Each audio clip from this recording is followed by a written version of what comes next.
Hello friends, मेरा नाम है मनी और मैं आपका बहुत बहुत स्वागत करता हूं मेरे YouTube channel solitaire home consultant में। और आज मैं आपके साथ डिस्कशन करने जा रहा हूं 5 ऐसे पॉइंट जो कि अगर आप अपनी प्रॉपर्टी इन्वेस्टमेंट में यूज करते हैं तो मैं 100% श्योर हूं कि आपकी इन्वेस्टमेंट कभी भी गलत नहीं होगी। ये मेरा 100% श्योर है। अगर आप ये 5 पॉइंट हमेशा याद रखें। 5 point. Number 1 point, purpose of the property. आप किस पर्पस से प्रॉपर्टी को परचेज करना चाहते हैं, ये बहुत इंपॉर्टेंट पॉइंट आ जाता है। बिकॉज ऑफ कि हमें यही नहीं पता होता कि हमारा एक्चुअल में प्रॉपर्टी परचेज करने का मोटिव क्या है। ये is the most important point.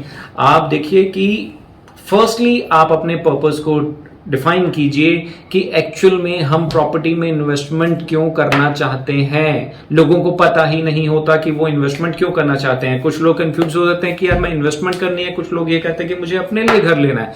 लेकिन एक्चुअल में जो अपने लिए घर लेने जाता है वो भी इन्वेस्टमेंट की बात करता है कि अगर मैं 5 साल बाद उस प्रॉपर्टी को सेल करूंगा तो मुझे क्या रिटर्न मिलेगा। और जो इन्वेस्टमेंट करता है वो भी ये चीज देखता है कि यार मुझे सस्ती प्रॉपर्टी कहां मिल जाएगी। सस्ती के पीछे भागोगे तो पछताओगे। लेकिन एक चीज यहां हमेशा याद रखना, अगर आपने अपना पर्पस जो है वो अगर डिफाइन किया है कि मेरा एक्चुअल में पर्पस क्या है प्रॉपर्टी को बाय करने का, तो ये मेरा 100% श्योर है कि आप कभी भी फेल नहीं होंगे। सबसे मेन पॉइंट, आप अपनी प्रायोरिटी लिस्ट बनाइए कि आपका पर्पस क्या है। आप अपनी जो इंपॉर्टेंट पॉइंट्स होते हैं कि मेरी एक्चुअल में रिक्वायरमेंट क्या है, मेरी रिक्वायरमेंट कहां फुलफिल होती है, आप उन पॉइंट्स को नोट कीजिए। उन पॉइंट्स को नोट करने के बाद आप अपनी प्रॉपर्टी को शॉर्ट लिस्ट करना स्टार्ट कीजिए। सेकेंड पॉइंट मेरा आ जाता है लोकेशन का। देखिए, पर्पस आपका डिफाइन हो गया कि आपने किस पर्पस से पैसा लगाना है प्रॉपर्टी के अंदर। दूसरा सबसे इंपॉर्टेंट है, अगर आपने आपका पर्पस डिफाइन हो चुका है तो सेकंड पॉइंट आ जाता है लोकेशन। और आप हमेशा लोकेशन को कंसीडर जरूर कीजिए। बिकॉज ऑफ क्या होता है कि हम पैसे बचाने के चक्कर में एक ऐसी लोकेशन पे पैसा लगा देते हैं जो आने वाले टाइम के अंदर कोई डेवलपमेंट स्कोप नहीं है उस लोकेशन में, और वो प्रॉपर्टी जो है वो धीरे धीरे डेप्रिशिएट होना स्टार्ट कर देती है। तो second point is important, location. आप जब भी कहीं भी प्रॉपर्टी देखने जाते हैं, आप अपनी नियर बाय एरिया की डेवलपमेंट को जरूर कंसीडर कीजिए कि उस लोकेलिटी में नियर बाय एरिया में किस तरीके की डेवलपमेंट चल रही है, और वही डेवलपमेंट जो है वो आपके इस प्रॉपर्टी को अप्रिशिएट करेगी। तो सेकंड पॉइंट भी बहुत इंपॉर्टेंट हो जाता है। और थर्ड पॉइंट जो मेरा है वो है विजन। अब आप कहेंगे कि मेरा विजन तो ये है कि मैं इन्वेस्टमेंट कर रहा हूं या समथिंग, मेरा विजन जो है वो अपना रहने के लिए है। लेकिन यहां मैं आपके विजन की बात नहीं कर रहा हूं, मैं बात कर रहा हूं उस बिल्डर की या उस प्रॉपर्टी ऑनर की जो उस प्रोजेक्ट को बिल्ड कर रहा है। उसका एक्चुअल में विजन क्या है। उसका विजन अगर ये है शॉर्ट टर्म इन्वेस्टमेंट की बात करें कि अगर बिल्डर का भी विजन शॉर्ट टर्म इन्वेस्टमेंट का है तो वो प्रॉपर्टी कभी भी ग्रो नहीं कर पाएगी। इसलिए हमेशा आप कंसीडर जरूर कीजिए कि एक्चुअल में बिल्डर का विजन क्या है, उसका विजन कितना स्ट्रांग है, वो कितनी डेवलपमेंट को फोकस कर रहा है, किस तरीके से जो बाहर जो डेवलपमेंट हो रही है उसके पॉइंट ऑफ व्यू से उसने अपने प्रोजेक्ट को किस स्ट्रेटजी से बनाया है। अगर आप ये चीजें डिस्कशन करेंगे तो डेफिनेटली 101% श्योर हूं कि आपको 80% क्लियरिटी आ जाएगी कि मुझे इस प्रोजेक्ट में इन्वेस्टमेंट करनी चाहिए या नहीं करनी चाहिए।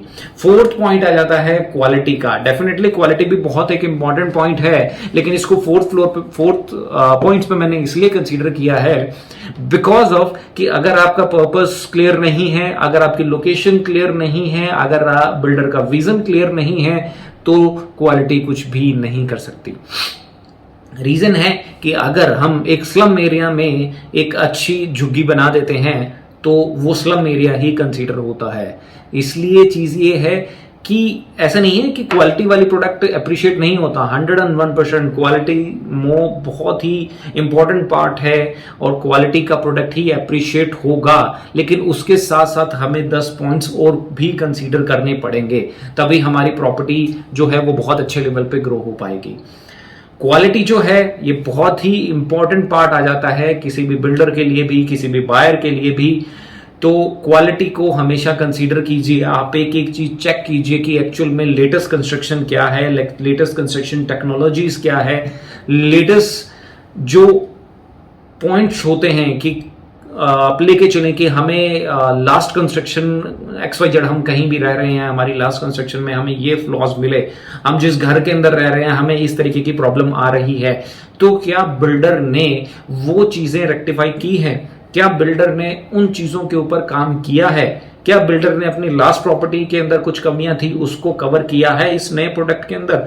तो ये जरूर कीजिए और क्वालिटी टेस्टिंग जरूर कीजिए, बिकॉज ऑफ क्वालिटी जब टेस्टिंग करेंगे तो वही आपकी प्रॉपर्टी को अप्रिशिएट करेगी। रीजन क्या होता है, आप एक हमेशा एक चीज देखिए कि जब हम किसी भी सोसाइटी में जाते हैं, आपने अपने फ्लैट का जो इंटीरियर है, आप सपोज कीजिए कि आपने अपने फ्लैट का इंटीरियर गोल्ड से कर दिया, आपने अपने फ्लैट के अंदर गोल्ड की इंटीरियर कंसेप्ट उठाया है, करोड्स ऑफ रुपीस आपने उस फ्लैट के अंदर लगाए हैं, लेकिन अगर आपके प्रोडक्ट की लोकेशन अच्छी नहीं है, अगर आपके प्रोडक्ट की आउटर स्ट्रक्चर की क्वालिटी अच्छी नहीं है, तो आपका इंटीरियर कुछ भी नहीं कर सकता। बिकॉज ऑफ ये फर्स्ट इंप्रेशन होता है, जब भी कोई बायर आपकी प्रॉपर्टी को देखने आया है तो वो आपके घर में एंटर होने से पहले आपकी लोकेलिटी को जरूर देखेगा, वो आपकी सोसाइटी को जरूर देखेगा, वो देखेगा कि मैं अगर इस प्रॉपर्टी में पैसा लगा रहा हूं तो एक्चुअल में वो लोकेलिटी कैसी है। तो आप क्वालिटी को हमेशा कंसीडर कीजिए, जल्दबाजी मत कीजिए, एक एक पॉइंट्स को चेक कीजिए, बिकॉज ऑफ आप अपनी हार्ड अर्निंग मनी जो है वो इन्वेस्ट करना चाह रहे हैं। फिफ्थ पॉइंट मेरा आ जाता है, एमिनिटीज कंसीडर कर सकते हैं या सिक्योरिटी, एक ही बात है। एमिनिटीज इन द सेंस कि आपके सोसाइटी में किस तरीके के फीचर्स दिए गए हैं, बिल्डर ने किस तरीके की वर्किंग की है कि आपकी जो आने वाली लाइफ है वो इंजॉयबल आप कैसे कर सकते हैं। जस्ट लाइक कि अगर एमिनिटीज में देख सकते हैं क्लब हाउस में किस तरीके के फीचर दिए गए हैं, जिम्नेजियम है या नहीं है, स्विमिंग पूल है या नहीं है, इंडोर गेम्स है या नहीं है। देखिए हम बहुत कम यूज करते हैं, आप भी ये चीज सोचते हो कि यार मुझे पता नहीं है कि मैं दिन में एक बार जा भी पाऊंगा या नहीं, ऑफिस से इतने बिजी रहते हैं, लेकिन फिर भी ये कंसीडर करनी ही चाहिए, बिकॉज ऑफ हमारे लिए नहीं, हमारी फैमिली के लिए, हमारे बच्चों के लिए। एंड सबसे इंपॉर्टेंट पार्ट आ जाता है सिक्योरिटी का। सिक्योरिटी कंसीडर जो है वो भी एक बहुत बड़ा पॉइंट है आपकी प्रॉपर्टी को अप्रिशिएट करने के लिए। ये स्पेसिफिकली मैं अभी डिस्कशन कर रहा हूं सिर्फ अपार्टमेंट्स के लिए, हम इंडिपेंडेंट प्रॉपर्टीज पे दोबारा एक वीडियो बनाएंगे, लेकिन आज का जो वीडियो रहेगा वो प्रॉपर एक फ्लैट्स के लिए है। हम डिस्कशन कर रहे थे सिक्योरिटी पे। सिक्योरिटी कंसीडर करना बहुत इंपॉर्टेंट पार्ट है, बिकॉज ऑफ ये एक आज के टाइम में लाइफस्टाइल का एक पार्ट हो गया है सिक्योरिटी। बिकॉज ऑफ जहां भी एक सिक्योर प्रेमिसेस नहीं है वहां की जो ग्रोथ है वो बहुत कम हो जाती है। बिकॉज ऑफ एक छोटी सी एग्जांपल अगर हम बात डिस्कशन आज मैं आपके साथ करूं तो आप लेके चलें कि अगर आपके छोटे बच्चे हैं तो आप ये चीज नोट कीजिए कि आज की सिचुएशन या आज के सिनेरियो में आप अपने बच्चों को बाहर नहीं भेज सकते, बाहर नहीं, बच्चों को खेलने के लिए बाहर नहीं भेज सकते, बिकॉज ऑफ कि क्या है, सिक्योर प्रेमिसेस नहीं है, हमें पता नहीं है कौन आ रहा है कौन जा रहा है, व्हीकल मूवमेंट इतनी ज़्यादा है, तो एक छोटा सा एक रिस्क जो है वो हमेशा पेरेंट्स के मन में रहता है। एंड दूसरी सबसे मेन चीज़, आपके बच्चों का जो बचपन है बेसिकली वो ख़त्म होता जा रहा है। आप कभी ये चीज़ सोचिएगा कि जिस तरीके से हमने अपने बचपन को एंजॉय किया है, हम बाहर इजीली घूम सकते थे, हम खेल सकते थे, हमारे ग्रुप्स होते थे बच्चों के साथ खेलने के लिए, तो क्या आपके बच्चों का उस तरीके का कोई सर्कल है? नहीं है। और वो रीज़न है इंडिपेंडेंट। जब हम एक सिक्योर प्रेमिसेस में होते हैं तो डेफिनेटली हम भी सिक्योर हैं कि हमारे बच्चे जो हैं वो हमारे प्रेमिसेस से बाहर नहीं जा रहे हैं, कोई भी अनऑथराइज पर्सन जो है वो हमारी सोसाइटी के अंदर एंटर नहीं हो रहा है।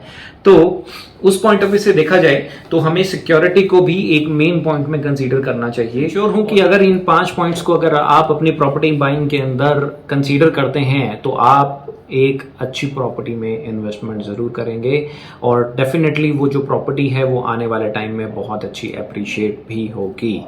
एंड मैं फिर से इन 5 पॉइंट्स को रिपीट कर देता हूं ताकि आपको याद रहे कि आपने किन किन पॉइंट्स के ऊपर वर्किंग करनी है। सबसे नंबर 1 पॉइंट था हमारा purpose of buying the flat. Actual में हमारा क्या पर्पस है, हम क्यों खरीदना चाहते हैं वो प्रॉपर्टी। दूसरा है लोकेशन जो हम जिस प्रॉपर्टी में इन्वेस्टमेंट करने जा रहे हैं या करना चाहते हैं उसकी लोकेशन क्या है और नियर बाय एरिया में डेवलपमेंट क्या है। थर्ड पॉइंट आ जाता है हमारा बिल्डर विजन। बिल्डर जो वो प्रॉपर्टी बना रहा है उसका विजन कितना स्ट्रांग है, वो कितने अच्छे से उस प्रॉपर्टी को बना रहा है, कितने लॉन्ग टर्म तक वो उस प्रॉपर्टी को मेंटेन करना चाहता है। तो ये is the third point. Fourth point is quality is most important. आप प्लीज क्वालिटी को जरूर कंसीडर कीजिए, तभी आपकी जो प्रॉपर्टी है वो एक अच्छे लेवल पे ग्रो कर पाएगी। फिफ्थ पॉइंट इज एमिनिटी और सिक्योरिटी। तो ये 5 पॉइंट हैं प्रॉपर्टी में इन्वेस्टमेंट के लिए। प्लीज़ आप इन पॉइंट्स को ज़रूर कंसीडर कीजिए ताकि आप एक अच्छी प्रॉपर्टी में इन्वेस्टमेंट कर पाएँ। थैंक यू वेरी मच, धन्यवाद।